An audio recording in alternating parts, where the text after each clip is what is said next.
Let's have a quick theory lesson.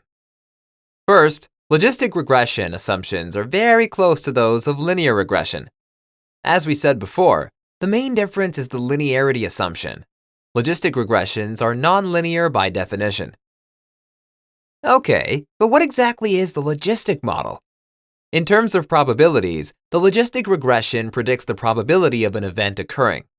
Using the same example as in the last lecture, we are asking the question, given input data, what is the probability of a student being admitted?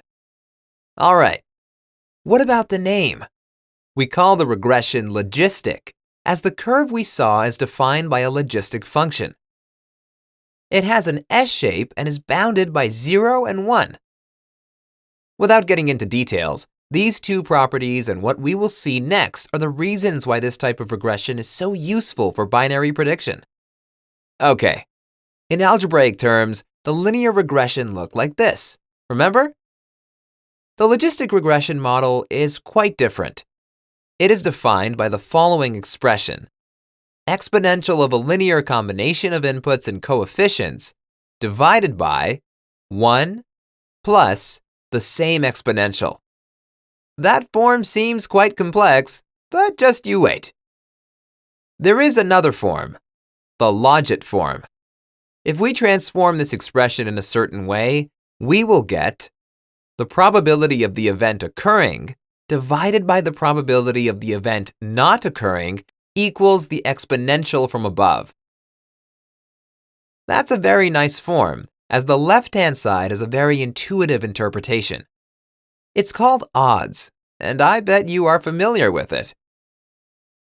For instance, if you throw a fair coin, there are two possibilities: heads or tails. I prefer heads, so what's the probability of getting heads? 50%, right? But what are the odds of getting heads? Well, they are equal to the probability of getting heads to the probability of getting tails. That's 50% to 50%, or better, 1 to 1. What about a fair die? Obviously, I want to find the odds of getting a 6, so the odds are the probability of getting a 6 to the probability of not getting a 6. 1 over 6 divided by 5 over 6 equals 1/5. So, the odds are 1 to 5. Much like the odds bookies give. Okay, back to the Logit model. The odds are equal to this exponential expression. We know that the log is kind of the opposite of exponential, so I'll take the log of both sides. What we get is a very elegant model. The log of the odds is equal to a linear model. Not any linear model, but precisely the same one as we had in the linear regression, with now explicit error term though. Another assumption of the linear model was that the expected value of the error term is 0. Thus, for all practical purposes, the two models are equivalent. Cool. We can use either forms, the one with the logistic function or the one with the Logit function. As you can imagine, it is much simpler to use the Logit form. And so, we will.